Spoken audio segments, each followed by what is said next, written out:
Hi, I'm Kelly, And I'm Paul. and we want to welcome you to our podcast, The Fungus Among Us. Podcast devoted to one of our favorite franchises, The Last of Us. I'm going to hand it back to you if you want to give us a bit of an intro or overview of what we're going to talk about. Yeah, so this is our first episode here, and the main reason we're doing this is because we're so excited about the HBO series, and we're excited to talk about it. So, in today's episode, we're going to take a second to introduce ourselves and talk about our first times with The Last of Us, and then we're going to sort of go through the episode and talk about our impressions, things we observed, fun little Easter eggs, and then we're going to go through some of the discourse around the episode and various news items and pieces of hot goss that may have emerged on the internet since it premiered last Sunday. How cool are you? You have the hot goss. Yeah, I have a little bit of hot goss. I don't know. I mean, a lot of Cool. people have it, but I am cool. Yeah, you're super cool. Thanks. You are too. Yeah, but I'm very curious to hear about your first time playing the game. Sure. And chronologically, it was earlier too, because I got this game when it first came out in 2013. I Yeah, remember when you were like 100 years old. Got it. yeah, I'm like 100 now. And so in 2013, when it came out, I was 90. And they weren't really billing this as a zombie game, which was interesting because I'd played the Drake series, Uncharted, Naughty Dog's other cinematic sort of adventure series. And then I saw these images of this game that was coming out that seemed like Cormac McCarthy's The Road, which indeed Yeah. was an inspiration for it.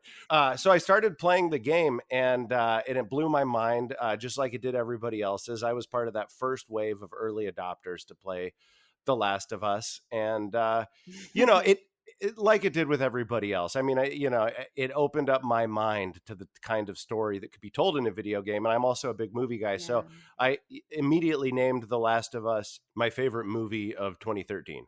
Yeah. I grew up, watching my brother play video games. So when you and I started hanging out, I would watch you play video games. And I remember when you first introduced the game to me, it was during one of the most challenging times of my life. And I just remember I was able to immerse myself in these characters that were trying to survive, which like really echoed into like my personal life at the time, trying to survive, But it was this beautiful way to like escape and, as Ellie says in the game, endure and survive.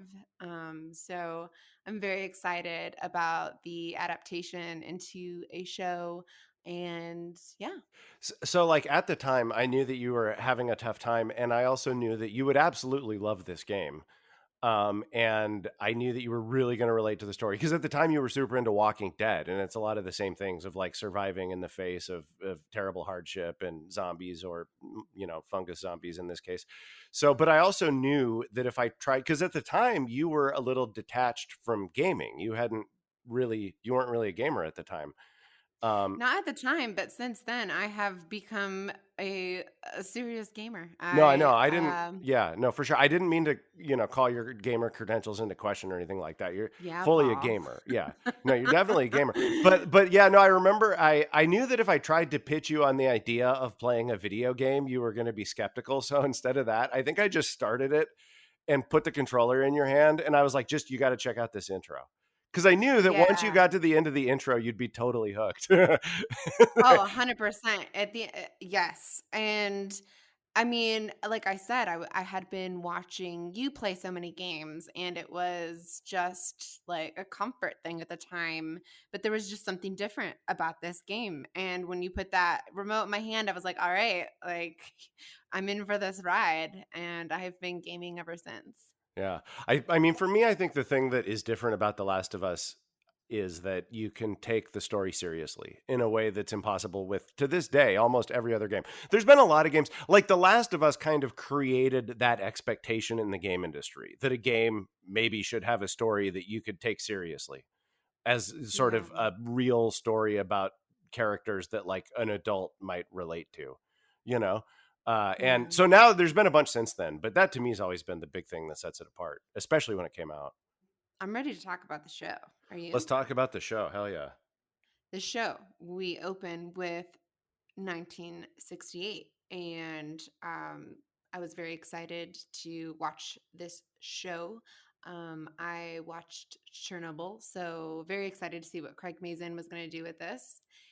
I felt it was extremely ominous, and they did a great job of making it feel very current to times we've all experienced with the recent COVID-19 pandemic. Yeah, it was kind of funny Um, how they start out with the virologist talking about the threat of a global pandemic, and then they cut to the mushroom guy, and he's like, "No." He's like, "That's not scary." He's like, "We deal with pandemics. We get through those. What's really scary is fucking mushrooms, man." And then I realized it was John Hannah, and that's when I got really excited. I was like, oh, "Dude, I'm 2 yeah. minutes into this show, and John Hannah is delivering an apocalyptic monologue about mushrooms. Oh, and by the way, it's tied to climate change." And I was like, dude, this show is already so far beyond what I was hoping for. Yeah, no, that foreboding, like, this is tied to global warming was definitely something that piqued my interest. Anytime I see climate change getting addressed as a threat in media, I get super excited. The audience and watching it, like, as an audience with the audience from the show felt very, like, meta. I don't know. Yeah, It's for sure. And also, like, as he's delivering that monologue, like, oh, mushrooms are everywhere and they can get inside our bodies. And I'm like sitting there on my couch eating a pizza with mushrooms on it. And so it started freaking me out. Oh, yeah, we were definitely like, "What are you gonna eat during, the show?" And I'm like, "Mushrooms with, pizza." Yeah, we both got pizza with mushrooms on it. Delicious. Yeah. Delicious. But yeah, no, then that very, like, hard cut into the opening credits. Whew, man, I knew we were in for a ride. Tasty stuff. What did you think of the opening credits? I loved them. I think HBO always, has very cool credits. The way that, like, Joel and Ellie are sort of, I don't know, what is it, like, cordyceps mushrooms standing at the very end of the credits? Sort of Yeah. like, yeah. They like 2 mushrooms of Joel and Ellie, I guess. Yeah. It was also cool to hear Gustavo Santolaya's score as, like, an HBO theme, because, like, in the Mhm. Oh, game, yeah. a lot of the time his score is a lot quieter and a lot more subtle. So it was fun to see it taking center stage during an HBO opening credits. Yeah, I mean, it took over me, man, like, I felt like Were you dancing? Were you I might as well have been. I was completely immersed in the world as soon as that music came on too. Oh, I yeah, totally. listened to his music so much. It definitely was incredibly powerful. I'm very curious to know your thoughts. I may be jumping ahead a little bit here. They changed the outbreak year from 2003 from 2013. And so, like, that surprised me, and I was a little curious about their choice of that or the reason behind that. But gosh, Sarah is so compelling, played by Nico Parker. I didn't realize this until after watching it that Nico Parker is Thandie Newton's daughter. And I was like, "Oh my gosh, I can see the Oh, talent." shit, I didn't know that, but that's Yeah. awesome. That I could see it, totally see it now. That explains why she's so, Yeah. awesome. It must run in the family, being a great Yeah, I actress. mean, I'm a huge fan of Westworld, and Thandie Newton and her character, Maeve, is one of my favorites. So I was like, holy cow, this girl is so talented. It definitely runs in the family. Yeah, in terms of changing the infection year, I mean, I think that, well, because the game came out in 2013, so that's why it was 2013 in the game. It was just present day was when the infection started. So, if they were gonna stay totally true to that, they could have actually just had the infection start in 2023 and then jumped ahead. But I guess I think it seems to me they bumped the infection year back to 2003 so that present day would then become an alternate timeline where the Right. world has totally gone to crap. I've been replaying the first game, so like basically every week I'm playing the section of game that is depicted in that week's episode. So I played Same. through, yeah. So, but I noticed something really funny in the game's opening credits that I'd never noticed before. Like the opening credits are kind of similar, except for it's black and white and it's a little more understated. But like there's overlapping audio of like different news reports around the outbreak. Mm. and you hear a voice that's probably like sounds like a politician or something saying, now that the Democrats are out of control, we can do what needs to be done, or now that the Democrats are out of power, you know. Mhm. Wow. So I guess this whole world is a commentary on Republican governance, you know, because Yeah. to be because to institute martial law and create Fedra, which by the way, it's like still martial law 20 years later, which can't be necessary, you know. Mhm. Yeah. It required Republicans seizing control of the government. I just Yeah. thought that was a really funny little piece of commentary I'd never noticed before, and you know, but from 2013, and it's even more timely now. Yeah. I mean, they did such a great job with the show and world building. With when Sarah's in school, you can see President Bush and his portrait on the wall, or like later on, there's like a Gore and Lieberman T-shirt in 20 years later, and like things that have been left over from that time. So on the topic of Sarah, I mean, you know, I think the big difference here is that we spend a lot more time with her during this opening sequence in the show than we did in the game. Yeah. We see her whole day. You know, the game picks up in the, you know, basically at night, just before the outbreak happens. And Yeah, I mean, they do a really great job of making us fall in love with her. And as if, she's leading the story, how she responds to the crisis too, and wondering if like it's a terrorist attack. That fear, like it could have been so real. I was probably about her age in 2003, 2004. Um, so I just like kind of remember that feeling of like discovering issues, not so immediately the way we do now with our iPhones and news notifications. that was that moment where she asked if it's a terrorist attack was such a great way to ground it in the year 2003, because that was during that post 9/11 era. So that there's a lot of very, very smart little details like that in the writing of the show that I really appreciated. Yeah, me too. I definitely appreciated that we were able to connect more with Sarah and Joel and their relationship, because I think that's going to play so well later on in Joel and Ellie's relationship. There was also, I mean, on that topic, there was a line that I really liked where that is not in the game, because this was a scene where she gives him the watch. Most of the dialogue in that scene was lifted directly out of the game, and so there's a lot of scenes like that where they took the dialogue from the game but sprinkled some more stuff in. And in this version of it, Sarah says, "You were never going to do it for yourself," referring to getting the watch fixed, which is Yeah. such an interesting line, and it really sort of clarifies something that you kind of can gather from other parts of the episode, which is that like Joel's a little bit of a man child and she kind of takes care of I him, was gonna which I thought was a great detail. I think, yeah, I don't know if I would necessarily say man child, because I feel like he takes on so much responsibility with his work. He's clearly in 2003 a construction worker. That's true. Ex He's a you know, single dad and he's making it work, so I don't want to judge yeah, him too he's like harshly. I'm a working. man child, so I like to think that he would be too. He's But working so hard to provide for his daughter, and I think that's what kind of elevates Sarah and her character in the show versus maybe in the game, is that she is kind of a caretaker to him. I mean, you have that subtle like drink this orange juice for vitamin C, or like they're eating their eggs together, and I love that he yeah. takes like one drink of the orange juice and then kind of rolls his eyes and goes back to chugging coffee. It's so good. Exactly. I So really, good. so far I'm loving this version of Joel. Like I've seen little blips of feedback that maybe like he's a little too soft, and I'm like, I don't know, I don't think so, and we'll dive into that in a little bit as to Uh, why.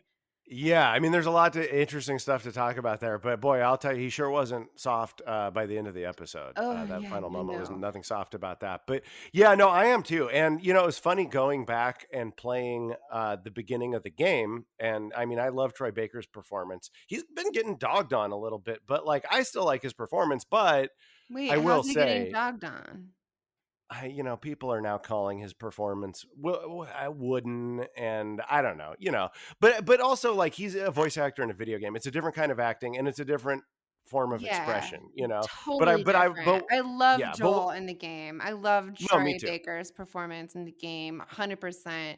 I Oh think, yeah, no, yeah. I'm with you. Yeah, no, later on, yeah. sorry. Yeah, no, I'm totally with you. I've got nothing but love for Troy Baker, but a video game character ultimately, especially a video game character that originated in 2013, is going to have Yeah, a lot of trouble competing with a human being in a video. Like it's just so. But going back to the game and replaying that opening section, I found that I was immediately missing the Pedro Pascal live action version of Joel. He just defined the character that well that he right. kind of, Mhm. without me realizing it, replaced video game Joel as the definitive Joel, which is pretty Wow. impressive for a first Mhm. episode. Yeah, definitely. I feel like we should kinda dive back a little bit in time to Sarah and, our introduction with Tommy. Um, I loved Yeah. their family dynamic when Tommy enters into their home and he's like eating leftovers. It just felt so real. And there were so many moments that established Sarah as like very intelligent. And you just, again, I felt like they did such a great job of making us so attached to this character. Yeah, they really, in the same way that they gave us more of an opportunity to fall in love with Sarah at the beginning, they gave us a lot more of an opportunity to fall in love with Tommy, which was really nice because he Yeah. is kind of a cookie cutter in the game. And he actually got moments during that intro, which was really cool. And another thing about Tommy that I noticed that's crazy is Gabriel Luna sounds exactly like the dude who voiced him in the I game. Like there's that. know.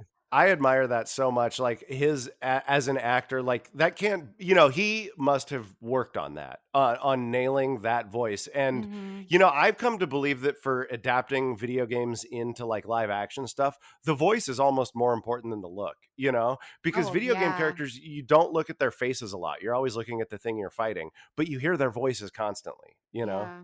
I mean, I associate Ellie's voice so much with Ashley Johnson, who Oh, plays yeah, the totally. character in the game. And so when I imagine Ellie in my mind, I hear her voice before anything else. But yeah, again, their family dynamic was very special and unique and relatable, and I loved it. With Tommy, they established right away too. You can see that bumper sticker on his truck that he's a vet, so we know he's been through war and he's Yeah. experienced devastating situations. I felt like that was an foreboding, ominous kind of moment. The way they like really did a tight shot that he's a vet, which I'll speak more to that in a little bit. But, so we get into Sarah being at school and something I really am dying to know your thoughts on. Sarah's in class and she notices a student's arm like twitching, and I had to watch it back again to like double check. This student, I think it's like a medical bracelet, and I'm wondering if like that's one of the first signs of seeing like the infection. It seems that way because yeah, but like the twitching was ambiguous. It kind of also looked like the kid was maybe just, fidgeting in class. It wasn't like a Sure. really serious looking medical twitch, but yeah, I mean, it's pretty much got to be, right? Like that's that the whole it's like the whole opening sequence is her seeing stuff that's ominous, as she goes about her Right. day. So, We go into the clock shop next, right? Is that what happens? I can't remember. yeah, yeah, she leaves school and she gets on the bus and she goes to the watchmaker to Yes, get there we the go. watch repaired. I Yeah. like clock shop. Yeah, I think either one's fine. um I mean, technically, it's probably just like a repair jewelry shop. store. It's Yeah. probably yeah. A jewelry repair store. What do they And call a person who works on clocks? Like a chronometrist or something? I don't know. yeah, well, I'll have to Google that. Important. Very important. It's the anchor to the show. I mean, heck, yeah, that watch, it's very like, symbolic for a lot of It is. reasons. Another thing I noticed when the guy's wife, the watch repair guy, when his wife is comes in and she's like hurrying Ellie out and she looks all concerned, she says a bunch of stuff to him in another language, which I assume is like Lebanese because there's a thing on the wall saying that they're from Lebanon or something. Mm. Um, but in that line is a word that sounds a lot like zombie. And I'm not sure if it was or if that was intentional, but if it was, if they just put the word zombie into the line, like she was telling him, like, people are turning into zombies out there. That's pretty awesome. Yeah. No, that would be I'm gonna have to watch that back. That's pretty cool. I think a key moment after she leaves the repair shop with Oh yeah, when the she goes over to the Adler's fixed house to the help the lady make lame cookies. yeah, the watch is fixed. She lame cookies. All because the Well, yeah, other she wants raisin, she wants not chocolate chocolate chips, and chip. the lady's like, yeah, yeah. The lady's like, she first of all, she's like, oh, Jesus this and Jesus that, Yeah, and you then gotta Ellie's be like, can we right have some with chocolate chips? Jesus. Right, got to everybody's got to get right with Jesus, and like, can we have chocolate chips? Like, no, we're gonna have raisins, and I'm like, God, that is such a church thing to do. I heard a lot of like maybe theories that there's something with the food that started this infection. The fungus, the Yeah. fungus Well, among yeah. I us. mean, that was one of the things that I had on the docket for later when we talk about the response. But we can dive into this Right. fan theory now because I actually, if you want, I mean, I actually I do. subscribe I to it. I think do. there's a lot. Okay, so Yeah, number let's run through one, it because this is the first time I noticed the food because there's like pancake mix missing in the morning and like maybe that's a right? good thing, Maybe Right. Yeah. that's Well, no. Basically, what the theory is that the cordyceps infection that killed the world and Last of Us was spread through contaminated flour. So mhm. support number one is the pancake. Sarah's trying to make pancakes, but she can't make it. They're out of pancake mix, so they don't eat gluten or they don't eat the flour. And Yeah. then they see Mr. Adler taking crumbs of biscuits and stuffing them into Nana's Oh mouth. yeah, earlier that And there's the whole morning. thing about like, oh, do you want biscuits? And Joel's like, no, I'm on Atkins and stuff. I have a Right. feeling he said that to move it along. He didn't Well, want I mean, but but I the think it may also, references, yeah, right, but it may also be true. Another great 2003 reference, by the way, everybody was yeah, into Atkins back then. But also, 100%. Joel is a pretty good looking dude, and he's got, I noticed, a treadmill in his bedroom. So maybe he really is on Atkins because he wants to keep his figure. He's a single dad, and the weekends when he puts down the hammer and nail and he goes out on the town. You know what I Wait, mean? side note, I'm almost 36, and when they said his birthday, that day he was turning 36, I was like, "Get out of here." I don't Yeah. know. Well, I Big didn't Daddy buy it. Pedro, he's 47. Yeah, I thought He's 46, 47. 47, something like that, but still, that was pretty funny. Yeah. Anyway, But back to the fan theory and the food. okay, so then there's the whole cookie thing. Like she gives Sarah a bag of cookies, but Sarah doesn't have any, probably because they're raisins. So once again, Yeah, she's she's not gonna eat accidentally raisins. right. I know. Actually, I like raisin cookies, but yeah, chocolate chips are better. And then she wants to make Joel a birthday cake, but she can't because or wait, no, Joel's supposed to pick up a birthday cake, Yeah, Joel's right? supposed to pick up a birthday cake. He But comes he didn't. home at 10, not 9 as Yeah, he promised, or something right. along those Well, lines. the fitting they gave him the wrong fittings. What are you going to do? But they took longer. And Um, in the middle of all that, when she's taking the DVD from the Adlers, I love how they have the what Granny Adler out of focus in the Nana. background. Nana, She goes yeah. by Nana. Oh Yeah, yes, and yes, she's Nana. In the background, just like twitching. And it's creepy and it's weird. And then you have their dog Mercy, like concerned and moaning.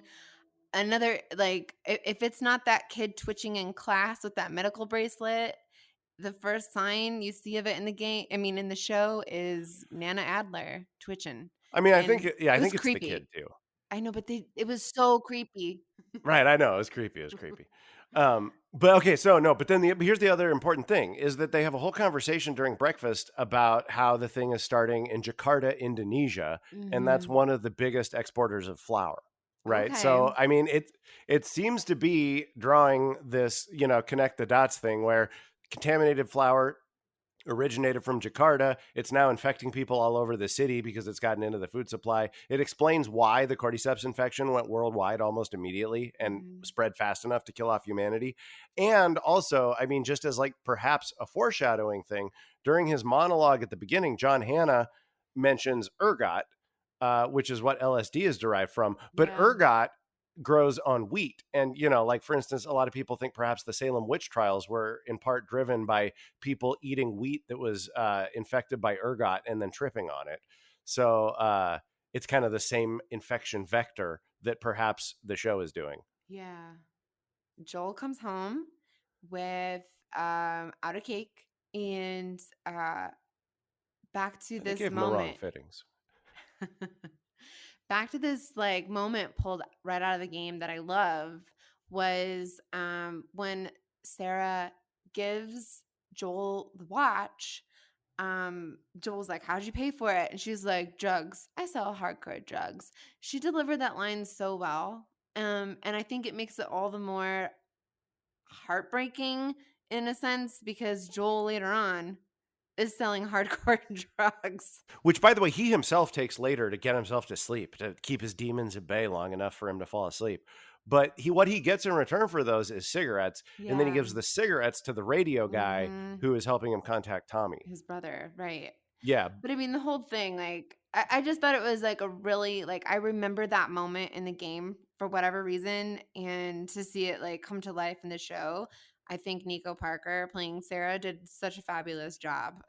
yeah, I It's like agree. really hard to pull those moments from a show into, I mean, from a game into a show, and it plays so well without Yeah. it feeling forced. Oh yeah, we're gonna be getting into the moment that Tommy calls Joel. This is where, things start to change, I think, from the game a bit. I can't quite remember. But This was also where it really hit me how much he sounded like Tommy. Like when Joel picked right. up the phone, I was picturing the video game character on the other end of the line. Mm, right? Exactly. And what I love about it is that he's in jail for like helping a waitress or something for like punching out someone that was like harassing a waitress or a woman. And I was like, Tommy is hardcore with a heart. Yeah. Probably. um I mean, it sounds like it was maybe an infected person that he was stepping into the fray with. Oh, interesting. I didn't Yeah. think of that. Um, But also, yeah, the deviation from the game is in the game. It just Sarah just falls asleep, and then she wakes yeah. up later, and the house is empty. You don't really know where Joel went or what he was doing. So this is where things really begin to change, I think, in the show. Sarah wakes up alone in the house, bombs are going off. The Adler's dog Mercy is, at their door. Yeah, she starts looking around the house, and then Mercy comes to the sliding door, and that poor dog. She goes to let Oh, Mercy in, and Mercy. Mercy just hugs her, like, "Oh my god, I need you to comfort me. I just I saw some know, fucked up you shit." throw a dog in anything and I am a wreck. I was like, okay, I just immediately was crying. I was like, nothing better happened to this dog. I love I this mean, dog. like, yeah, and Mercy survived as far as we know. You know, Well, she when I ran was off. watching it again, I was like, it's a really good performance from the dog. You can really kind of construct Mercy's internal monologue out of I that. know, it's really incredible. Maybe we should subtitle it and put it up on the feed for people. Subtitle Mercy's internal monologue. Yeah, you work on that. I'll get on it. Yeah. Yeah. We've got Sarah trying to take her back to, the Adlers, and the dog doesn't refuses and in fact run off. And Sarah encounters, the one of the Adlers on the floor in his house with his, like, neck ripped open, and we've got, this just disturbing image of Nana Adler over her daughter, one of the Adlers. And this is where you see it. These like tendril things coming out of Nana Adler's mouth. Ugh, ugh, ugh. Oh my gosh. It just gave me chills. Yeah, it was pretty great. I think that Nana Adler is the guy's mom. I think that the guy is her son, and then Yeah. the religious raisin lady is her daughter-in-law.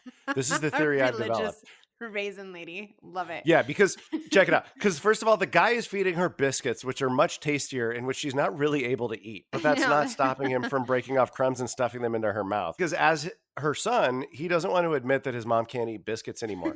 And then the lady is feeding her a Green strange goop. bowl of green goo. Yeah, it looks like paint almost. And she's like, "It's green. You like it." And then later she walks away going like, "I don't know why I even talked to her. She can't hear anything." And Yeah. I'm like, dude, that is a daughter-in-law who isn't as 100%. emotionally connected to Nana, right? Exactly. Yeah, that's my read on it. I'm glad we hashed that out. I'm sure something that was on our listeners' minds. I'm certain of it. I've seen so many shows, especially The Walking Dead, where a character is introduced to a, an infection, a disease, a zombie, and her reaction to it is just so authentic to me, at least. Like, I mean, I don't know, I've never seen a zombie before, but I'm just saying, like, the way she is watching that happen, I was certainly terrified in that moment, and for Sarah. Yeah. So what I'm getting here is that you really liked Nico Parker's performance. Oh, shut up. Yes. I mean, I think it's because you don't get that time with her in the game, and as you're playing the game, she sticks with you. So the fact that we get so much of Sarah in this first episode, I don't know. It was pretty cool. It was cool. I'm with you. I dig it. I mean, it really connects you to her, and you feel like maybe. I mean, I remember when I first played the game, I knew that it was about this dude transporting this teenage girl.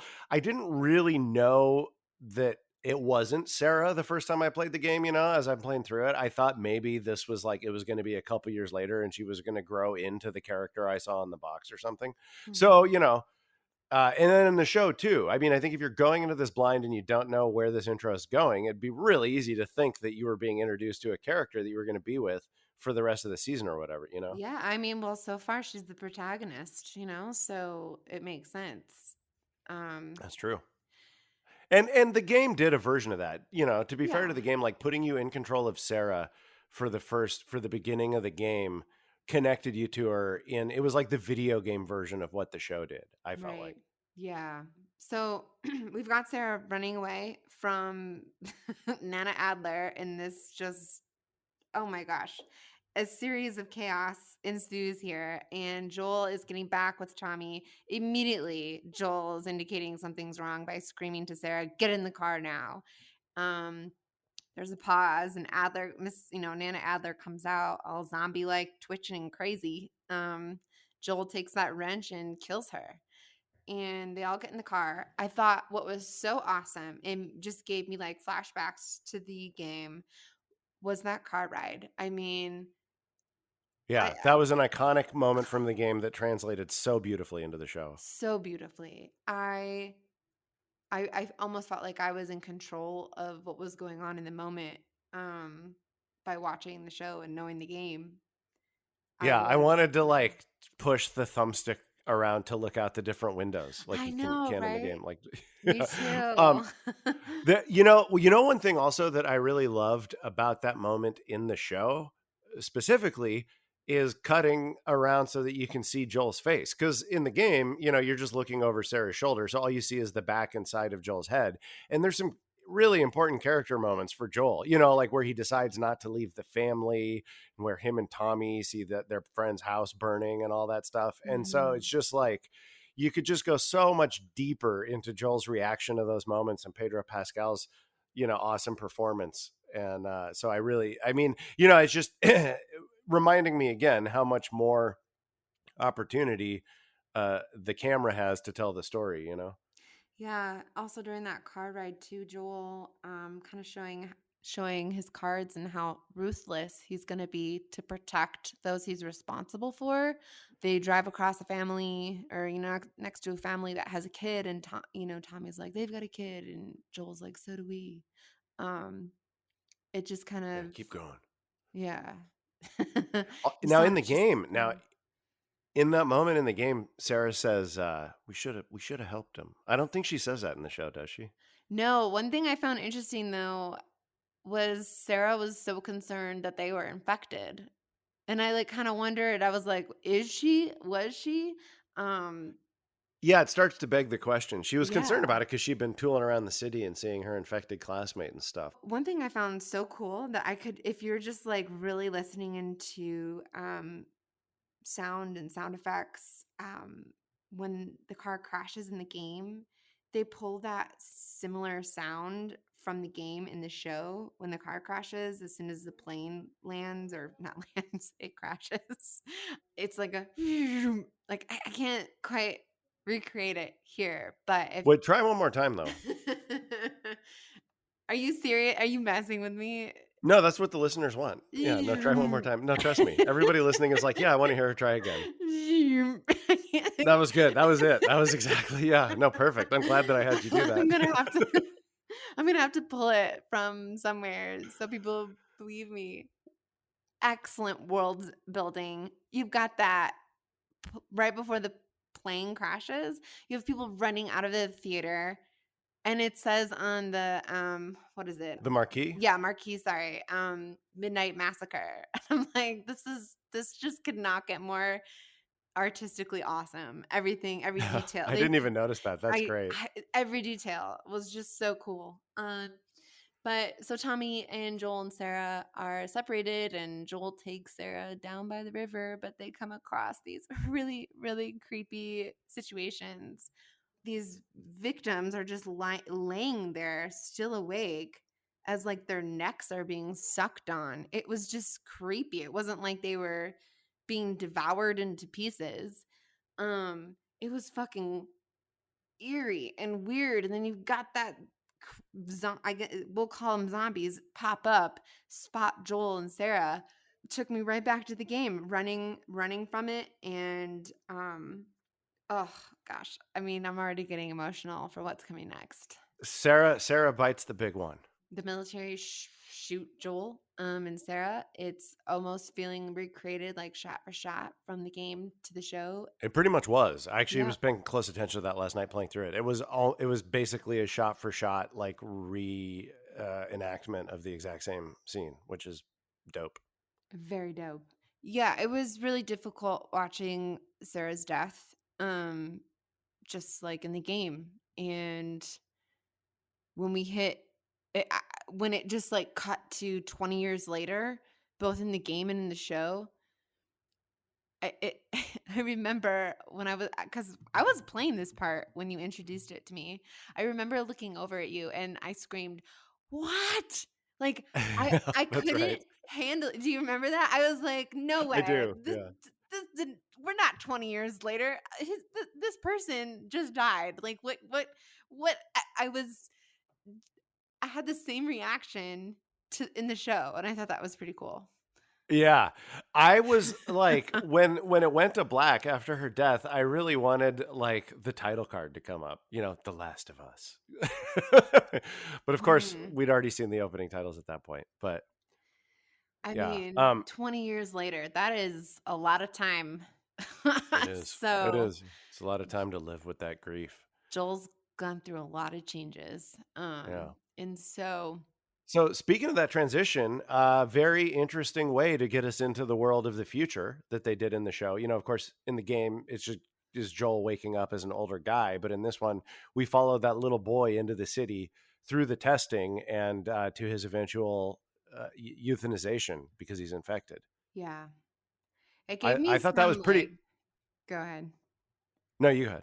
It kind of made me think again, I'm a huge also The Walking Dead fan. It made me think of the opening pretty much of that show and how in that first part of the show it was going to show the show was gonna show that it was showing something. I'm sorry, guys. I've had a hard kombucha and I've been on like 3 hours of sleep. So, a good recipe for a first episode podcast. But a child infected and being killed. It was a brutal introduction to that world and effective. Very Um, effective. I mean, when they had the I don't know what you the device that showed red. Red doesn't mean good, obviously. And how this Apparently, there's been some confusion about that amongst the viewership. has there. Tell me about it. Yeah, apparently a lot of people are unclear on whether red means infected or not infected. I feel like red means stop, bad. Red is bad, green is good. Well, I read things that Joel was not as like, I don't know, brutal or something like as in the game. I I totally sense that he was, you know? You cut to that child having clearly been killed for being infected, and this woman who's disposing of bodies, she's like, I can't do it, obviously because it's the kid we just saw. Joel, like, without really much like facial expression to indicate that he's kind of numb, takes the child and tosses him in the fire. I don't know how that's not like showing he's been hardened, you know? Well, yeah, no, it's for sure showing that. But to be fair to the other side of the discussion, in the game during this section, he kills like 20 people. So, you know, Well, I yeah, mean, it's a I video mean, game. So, that's a video well, game, but I mean, I think they're we'll get talking about his character, like his personality rather than like gameplay and, Well, yeah, no, but it's a personality thing too, because to explain why he killed 20 people, the game made him a certain kind of guy that. Well, we'll talk about yeah, this more when we get to Tess, but I want to say yeah. something else about this kid, though, actually, Yes, go because ahead. this kind of gets to like what for me is kind of a soapbox issue. Because as you probably remember, I worked with kids for a really long time, teaching youth theater, youth film, youth acting stuff. And the way that kids are represented in media is something that I pay a lot of attention to. In this instance, like when I look at that scene where she's interviewing the kid, I can't, yeah, I mean, it's fine. It works, whatever. It gets us to the next scene. But even with like one or two lines, I think that scene could have been so much more interesting if there had been any kind of character there, because this is a kid who just Mm, wandered out of the I see your wasteland by point. himself, and like, obviously we shouldn't spend 5 minutes digging into this kid's past, right? Right, But but with it's one or two there. specific, what's that? No, go ahead. Yeah, well, yeah, it's there. Yeah, with one or two specific costume choices and maybe like one or two lines, we could have felt like this kid was a real character instead of just this mute shell that's only there to get injected with poison and then killed. Yeah, like You know? something so easily disposable. Right. I mean, so I love the idea of it. I still love Mm, them dearly because at the end of the day, this series also has one of the best kid characters ever. ever.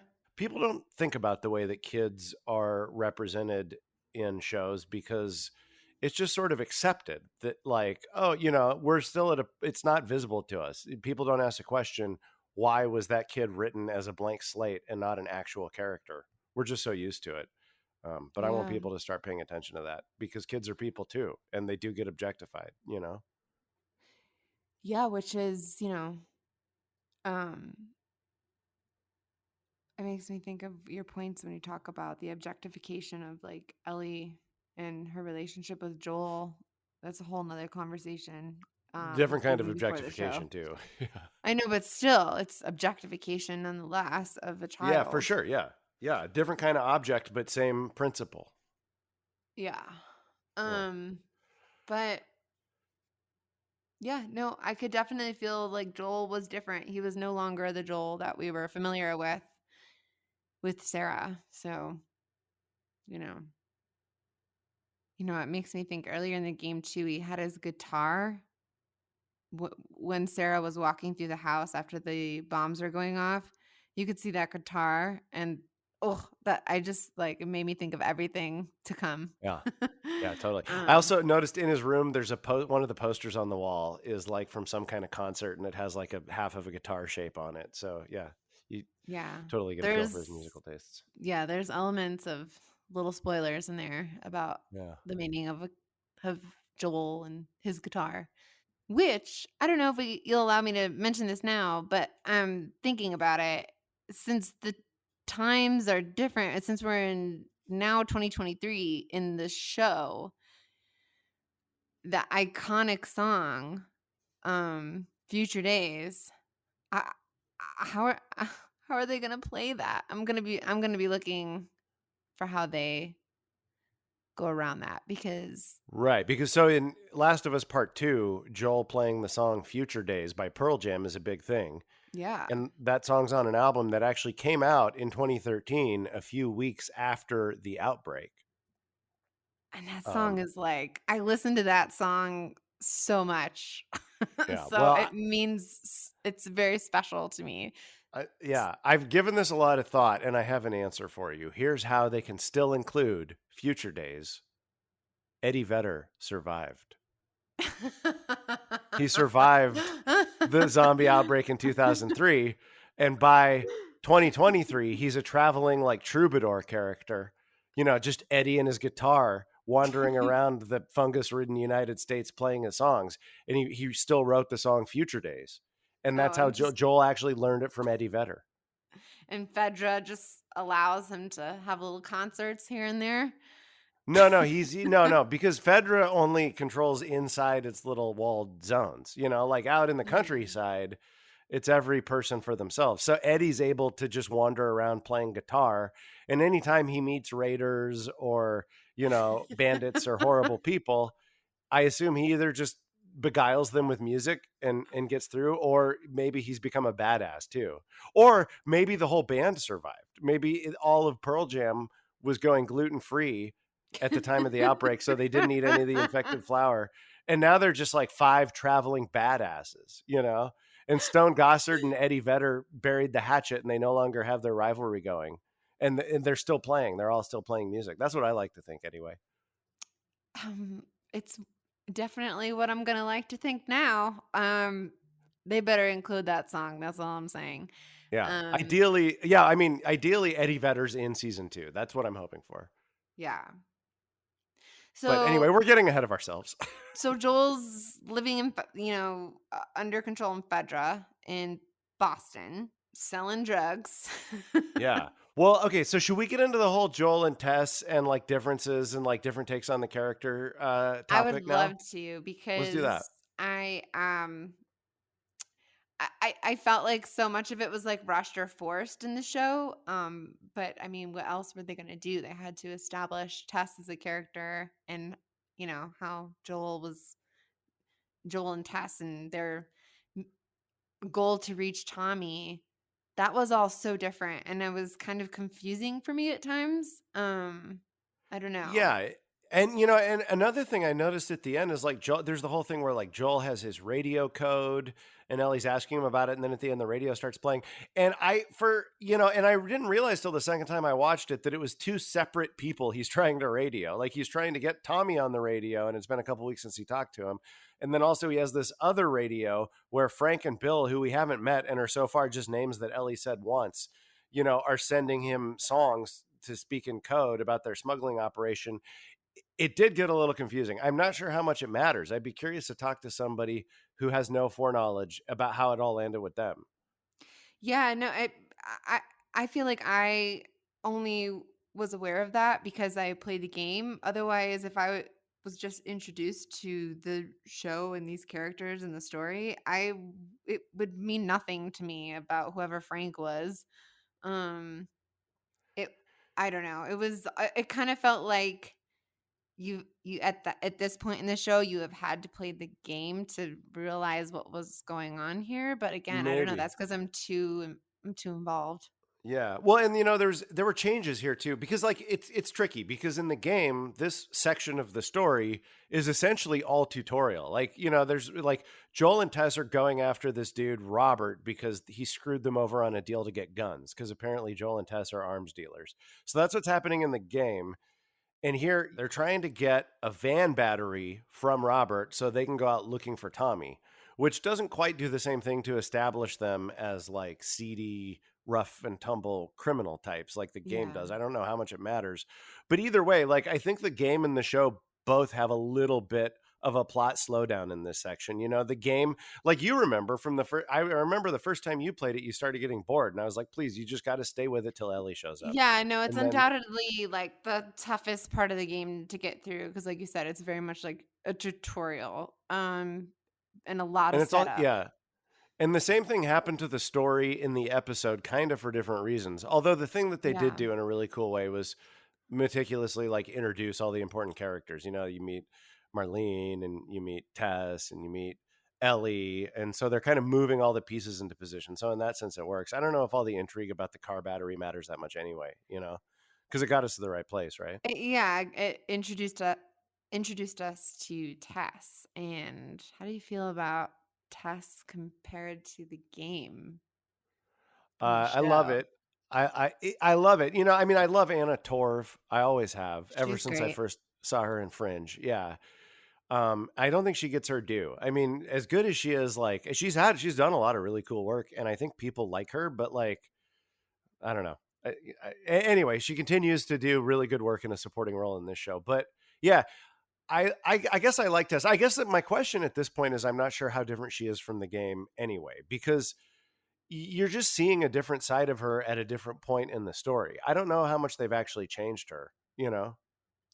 Yeah, I mean, I feel like in the game, it's very on the surface versus what we're getting with Tess in the show. I really feel like she takes like she holds this like caretaker kind of role with Joel, which I wasn't expecting, and it's it's for me for whatever reason it was kind of weird to see them romantically in a relationship. I think it's because maybe when I played the game, I thought of them more as like really tight friends who'd like gone through a lot. So I, to just kind of like see them in bed cuddling was like, I feel like I shouldn't be here. I don't know.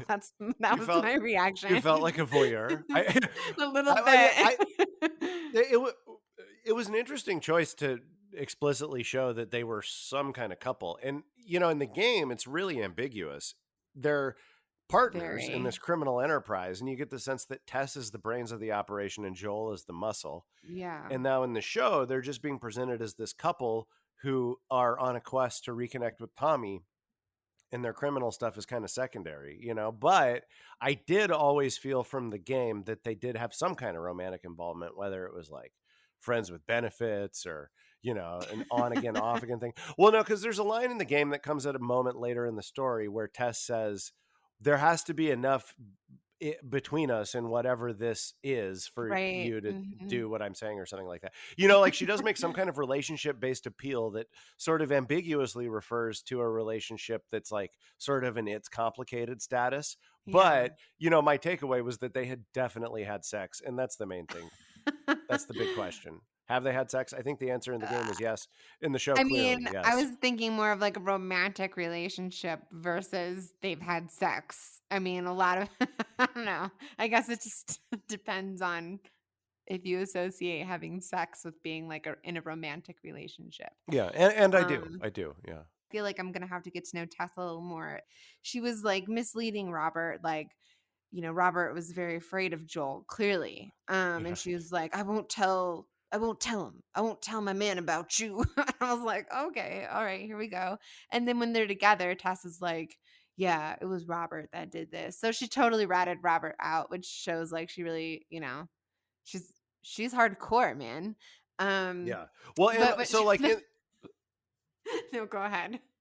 yeah, and I was going to say in that moment, after she tells Joel what happened, they're both like, okay, yeah, let's go get Robert. So they're Yeah. both being all hardcore and they're both leaving with the intention to go screw this guy up. Can It I, was I so can fun. cuss. Why did I say I that? I mean, I felt like yeah. I mean, we are explicit in our rating, FYI, folks, in case, Oh, hell yeah.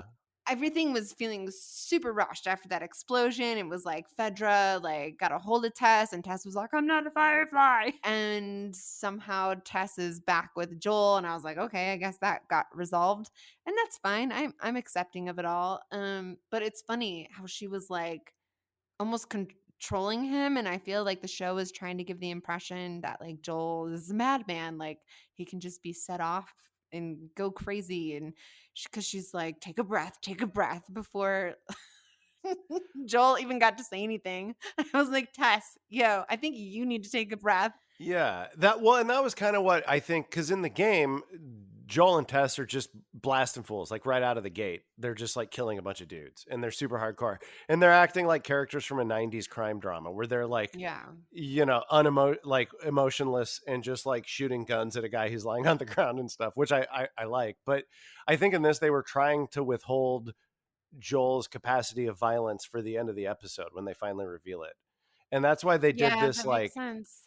and that's why they did this shell game, because Joel and Tess are like, okay, yeah, let's go kill Robert, and they leave. And it's like, okay, so they're going to go be hardcore criminals.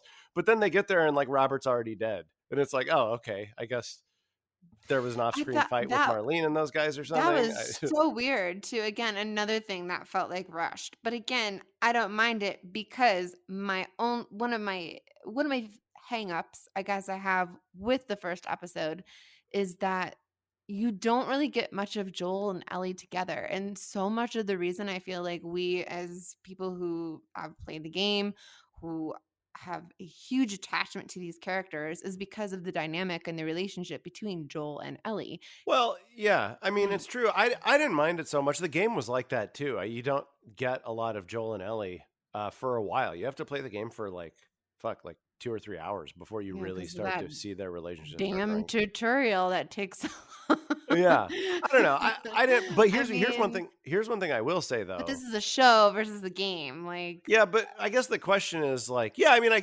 so it's interesting because as we've been talking about this sort of tangle of intrigue with batteries and radios and bombings and all the stuff that's going on, part of me wonders like, would it have been simpler if it had just been like 20 years later, Joel throws the kid's body on the fire, he goes home, Tess is there.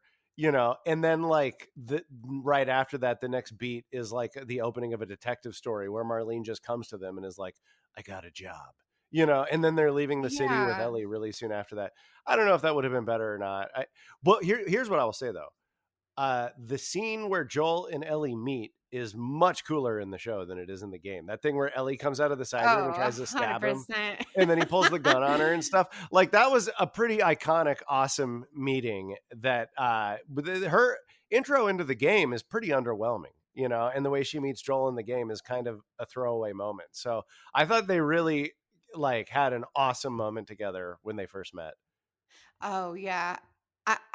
Playing the game too, Ellie's like, she used that knife to like stab people and help Joel in attacks. And so definitely got that sense. It felt like a bit game like to me and I loved it. Yeah, 100% their introduction in the show was epic. And also, the show did more in the amount of time that they spend together for that beat of the story. The show did more to like build a dad daughter dynamic between them than the game did, because there's that moment where that scene where Joel wakes up and Ellie's looking out the window and she asks him like, "Are we going to be okay? Like, you know what you're doing, Yeah. right?" And she's uncertain and looking for security, and then he Comfort, has that yeah. moment of feeling his dad instincts wake back up and he gets all emotionally conflicted about it and stuff. That was a really nice moment. The game didn't have anything like that. Marlene, so cool. I didn't know this, but she was also the original actor in the game. Yeah, the only game actor That to was reprise their awesome. role for the show. Yeah, it's awesome. And she's fantastic in it, and I love that we're getting to know a little bit more of Marlene than in versus, the game in the beginning. You got the sense from the games that Marlene was a person that had been in Ellie's life for a long time. I think she even knows who Marlene is in Left Behind, which takes place a couple weeks before the events of The Last of Us. Yeah. So yeah, it was just another. There was a lot of weird sort of reshuffling of story elements in this part of the story that I don't know. It kind of broke even for me. I don't know. Like some of it gave us some really nice moments that really work well in a show. Some of it seemed a little unnecessarily complicated, but at the end of the day, it got us where we needed to be, and the big moments hit hard. Yeah. I have a question for you. I'm ready for it. So the first time that we meet Ellie, she's being she's chained up and being held prisoner by the Fireflies, and the lady comes in and is doing like the little test on her. And this is kind of the first time that we see the Fireflies as anything other than an idea. And Right. so being introduced to the Fireflies as this faction who has Ellie chained up in a random room somewhere, does that possibly change the way that we perceive that faction so early in the story? Versus the game? Yeah, the game in which the Fireflies are in the beginning, it's just like you don't really see them a lot, but you get the sense that they're freedom fighters. It's a little Right. less complicated. It's just like, oh yeah, well, obviously these Fed Dragoons are bad, and so the Fireflies are good. But here you still do kind of get that, but it's maybe like it's maybe tempered a little bit by the fact that like, oh, there are also people who are keeping this little girl hostage and are being kind of mean to her. So much of this again for me was still confusing because I was like, where in relation are these people to each other? Because like the Fireflies have their like symbols written over the city, and then Tess is being held captive, and the Fedra explodes, and then Marlene is nearby, then Robert is somehow with Marlene. So I mean, at first I wasn't 100% sure that they were Fireflies until Ellie's like, watch out, Fedra will be looking for me. And I was like, oh, okay. Like I'm catching up here.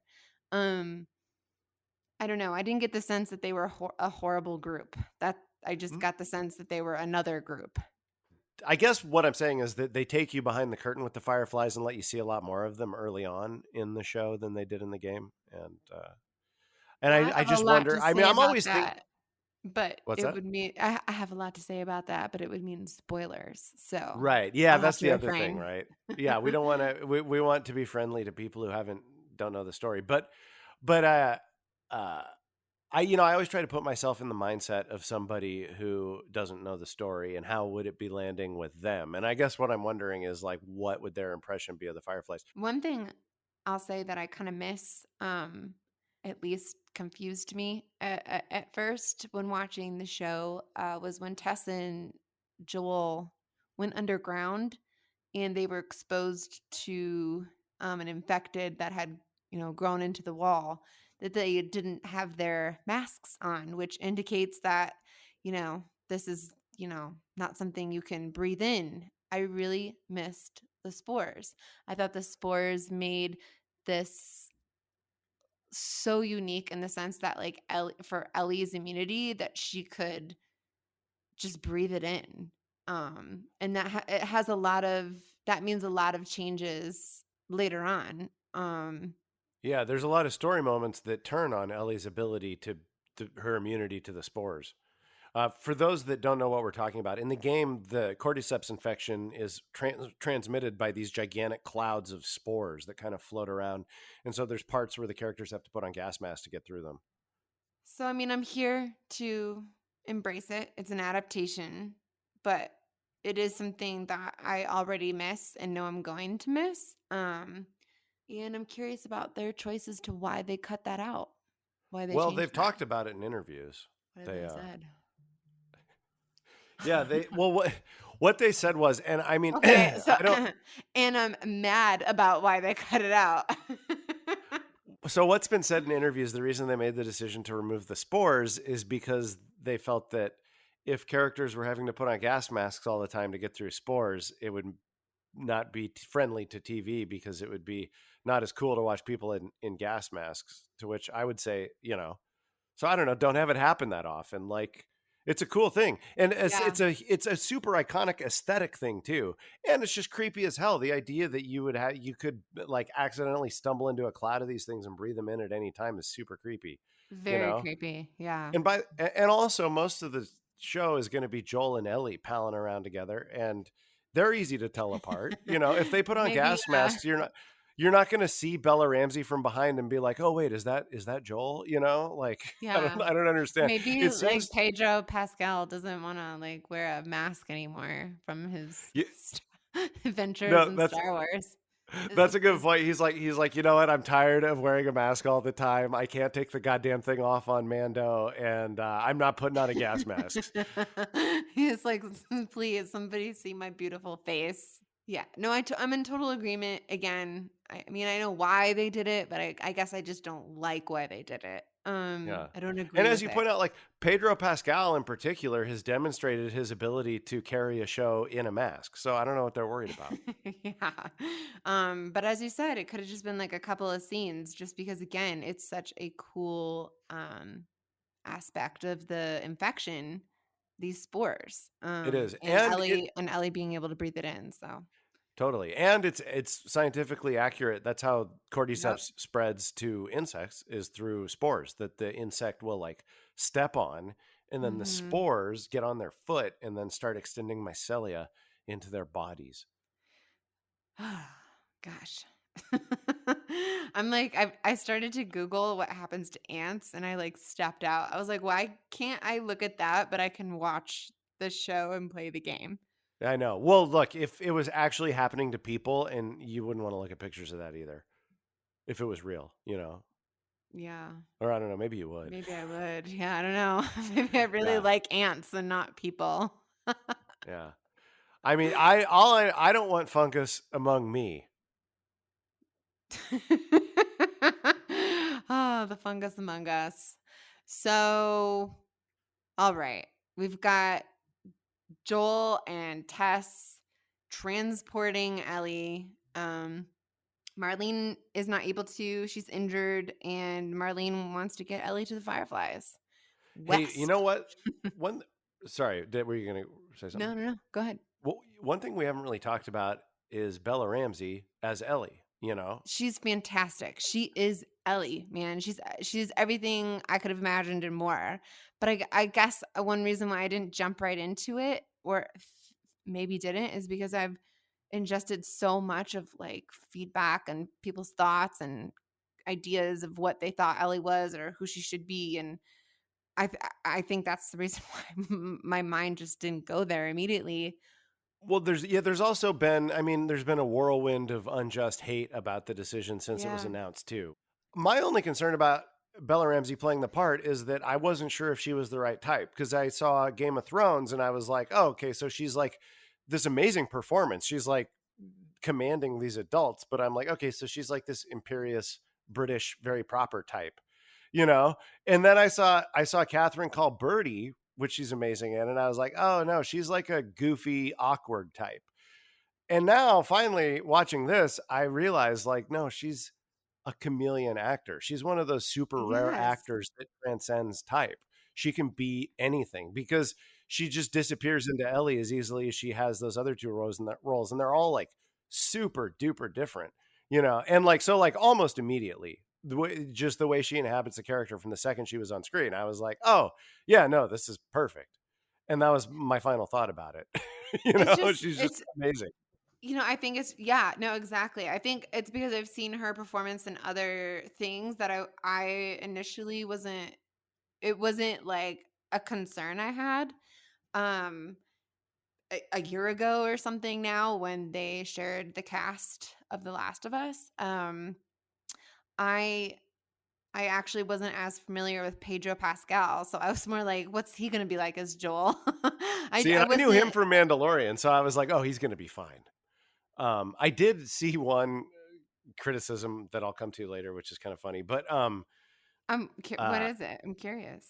well, there was this one writer on Kotaku who wrote a piece about Sarah's death, which is something that I'd like to get into a little bit more later. But he was Mhm. also talking about how he didn't like Ellie because she's bossy and smug, which to me, I'm like, dude, this is just misogyny junior. Oh, I was This gonna is just say. yeah, this is like calling an authoritative woman bossy.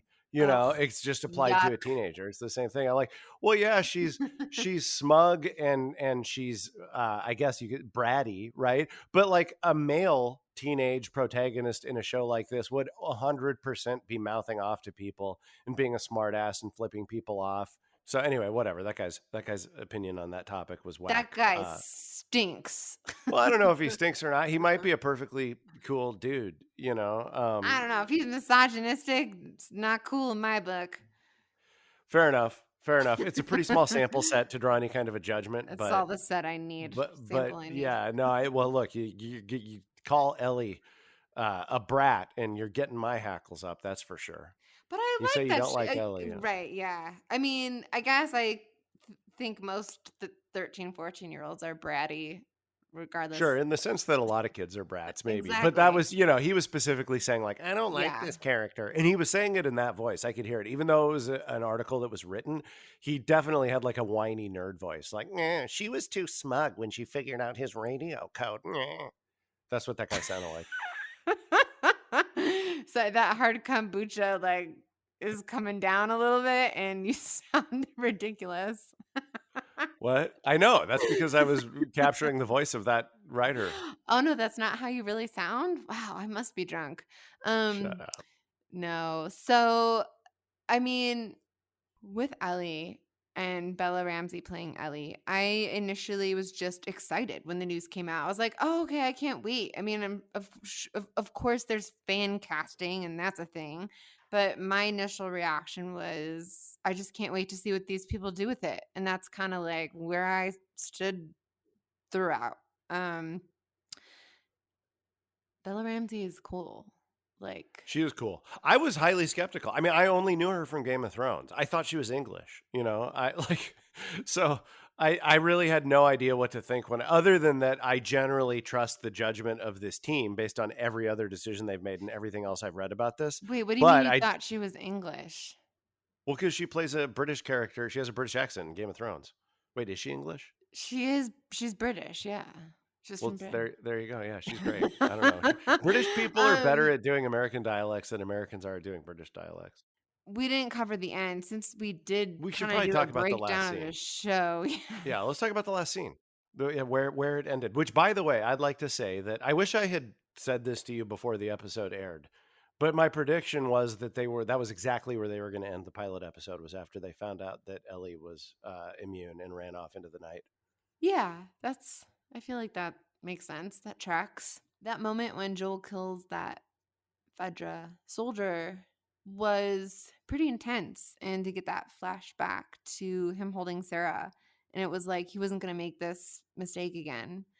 That moment, I think, revealed that he could be very violent, you mentioned earlier, and it was, I think it made it that much more powerful, especially because he was protecting people around him that he was in, in charge of, which, by the way, plays off that moment very early on in the show in 2003, when Sarah is like, family or not, if those are depending on you, it matters. And the fact that this new kid is depending on him, I think that really echoed and played well in this moment. Was Tessa's reaction kind of weird or unexpected? I feel like she would have been more hardcore and like maybe just killed someone that was immediately positive for the infection. I don't know. That felt kind of like a weird moment. She was like, "Oh, okay." Like she showed me the scars. We can move on. That moment where Tess finds the thing, that the tester thing, and finds out that Ellie's positive because the light is red, kind of got lost in, I mean, not lost, but it Ye- kind of happened at the same time that Joel was pulling himself back from Right. his rage fit. So it kind of got a little bit diluted and it didn't have the same focus that they gave that moment in the game. So I don't It's know. a I mean, I yeah. assume that probably the next episode, when we get back to those Oh, characters, is going to yeah. pick up with a more in-depth discussion and debate about Ellie's infection status. But it's such a big like reveal. I felt it was a little bit lost in Yeah, that they moment rushed it. because They rushed it a little bit. we're Yeah. so focused on Joel. It's one of those things I'd really be curious to talk to somebody who doesn't know the story about, to see how it worked for them, because I Yeah. have the feeling that, but that's only because I'm used to the way that moment was presented in the game. Maybe if I was just watching the show, I would have been like, oh, okay. I don't know. Interesting to think about. Um, but I love the way that they sort of, because what the choice that was made in the pilot here was they more or less reserved Joel's capacity of violence for a reveal at the end, and they're asking the question. There's the part where Marlene's like, "Oh, I know what you're capable of," and then Ellie's like, "Oh, what are they capable of?"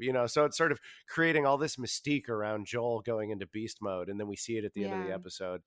I thought that was a really cool thing that they did to really lock in his character, and also, I thought it was cool that they established that he did it to a guy that he knows. This wasn't just some faceless stormtrooper in a Fedra uniform. This is a guy that he doesn't necessarily seem to like the guy that much, but at the very He least, it's a knows guy that them. Joel Yeah. Joel has a business relationship with, and the guy was being kind of a jerk or whatever. So, but it Kind was of. sort He of, was got them on their knees and was ready to shoot them.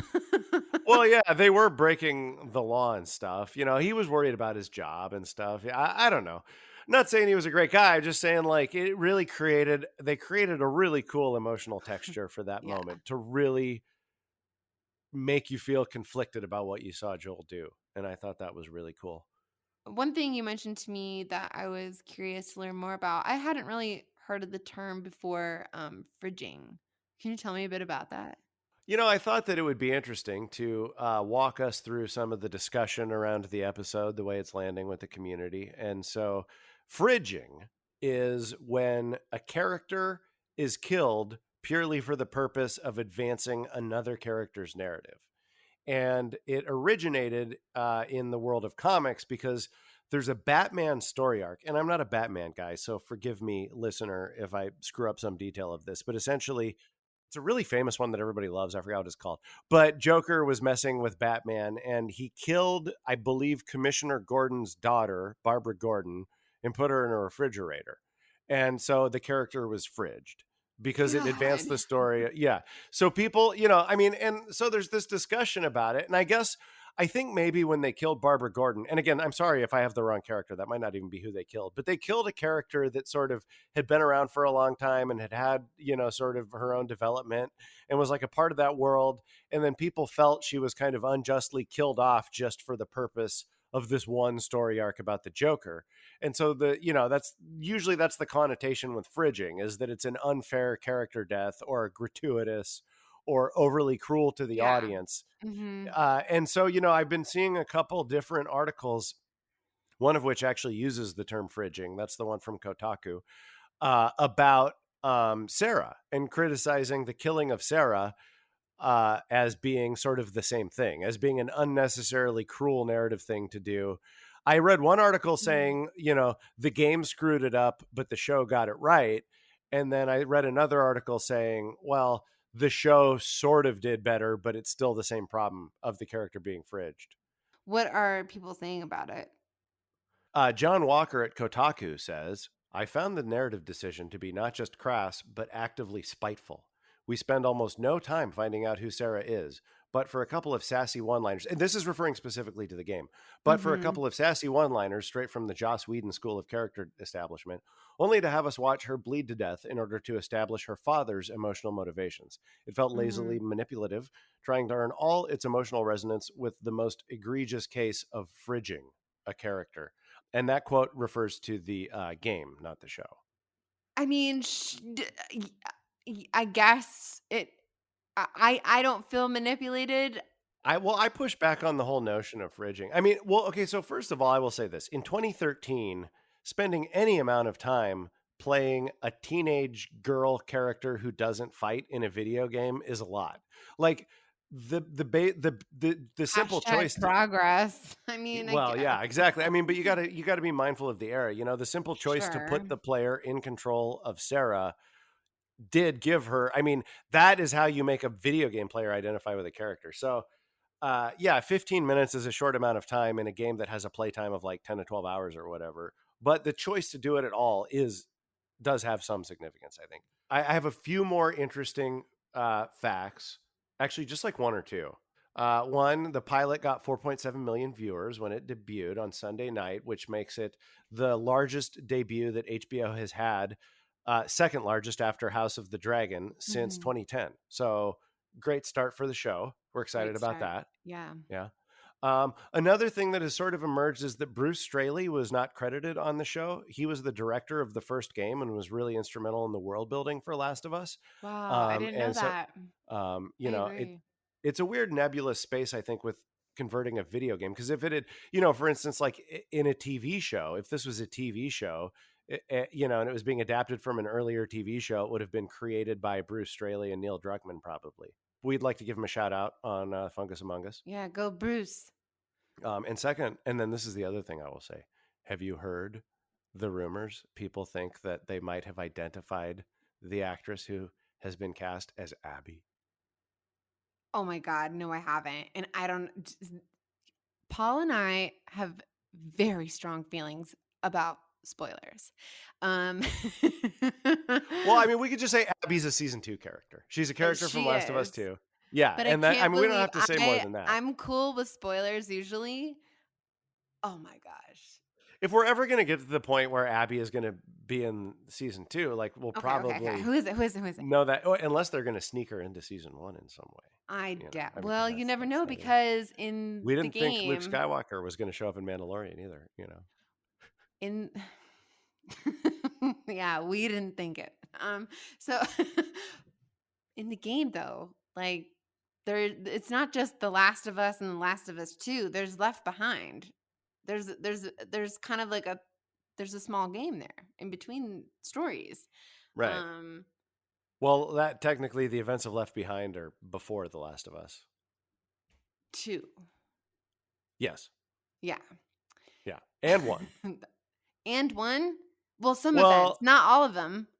right. Yeah, it jumps back and forth. You're right. Right, It'll be exactly. yeah. So there could be some play with that in an Abby introduction. Right. I mean, there could be a thing where we see what Abby was up to during the events of the first season. Right. If I was a listener, I'd be going nuts for that spoiler. Who is Oh my it? gosh. You got to Well, tell me. okay. Well, so this is an actress. She's on a show called The Wilds that I've never seen, but I think it's about a bunch of girls in the wilderness or something. And she follows a bunch of the Last of Us cast and crew. Recently, Neil Druckmann, or Drucky, as I like to call him, followed her on Instagram. Her name is Shannon Berry. You should look her up, and you'll see why she would be an amazing choice for Abby. That's Crew. Shannon Berry, Crew. I'm looking Berry. her up right now. Yeah. Oh. Right? Oh, goodness gracious. There you have it, folks. Live on the air. Kelly sees Shannon Berry. And For the first time. Okay. Now I've got my head spinning. Um, Gosh, I guess they would be casting this early because they could be going into season 2, who knows, of like the game for filming.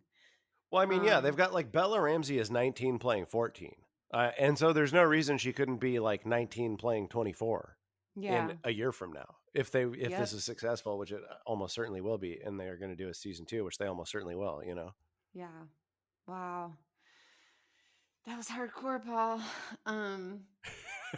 I think it'll be fun for the listeners to hear your mind get blown like that right here on the pod. Yeah. Um, so if you have made it to the end of this podcast, you're our new best friend. That's right. Thanks for listening. I hope you guys had a good time. I'm curious, what are you paying attention to moving forward? We're going to see a lot more of the infected soon. We're going to see clickers and stuff. I'm really excited to see how that lands. Oh, yeah. Uh, I'm so yeah, excited for these clickers. Like getting the teasers and the trailer. that's exciting. Yeah, I'm really excited. I mean, I have a pretty good sense, I think, of what's going to be in episode 2. I don't think it's going to take us into the territory that the game has not, because I know there's going to be a bunch of stuff that wasn't in the game. I don't think we'll see too much of that in the next episode, but I'm really curious about that. Probably more than anything else, I want to see the story moments that aren't in the game at all. I'm really excited about that. And, Yeah. another thing I'm looking for is I think it would be really funny if they took video game mechanics and put them into the show. Like if there was a part where, like Joel has to lift a door and like hold it up so Ellie goes under it, and then she holds it and he goes under. Because that happens in the game like a Yeah, thousand times. so much. Yeah. Or like ladder puzzles where like they have to like look around an area and find a ladder and like put it up so one of them can go up and like push a button to open a gate or something. Like I really want the show to do that at least once, and do a part where like Ellie has to sit on like a floating wooden pallet and Joel pushes her through flooded areas. I'm so excited to get to know these characters a little more. Marlene and Tess. When we get to Frank, he's a beloved. I'm so stoked that So Nick Offerman is playing him too. It's such cool oh casting. yeah. Nick Offerman. I think he's gonna be great. I'm so excited for Sam and Henry. There's gonna be a lot that they're gonna do in season 1. So I'm curious to see if they'll finish season 1 the way they finished season 1 of the game. My prediction is yes. We'll see. Yeah, same. Stay tuned to find out. That's right. Yeah, no, we want to thank you for listening to The Fungus Among Us. This is our first episode. We have a long ways to go, and please give us a shout out on our Instagram, The Fungus Among Us Pod. Yeah, be sure to subscribe. Click that subscribe button so you never miss an episode, people. Yeah, thank you so much for joining us. We are looking forward to having special guests along the way. And please email us, send us your questions if you have them, your thoughts and feelings, reactions to the show to the fungusamonguspod@gmail.com. And see you next time. Bye, everybody.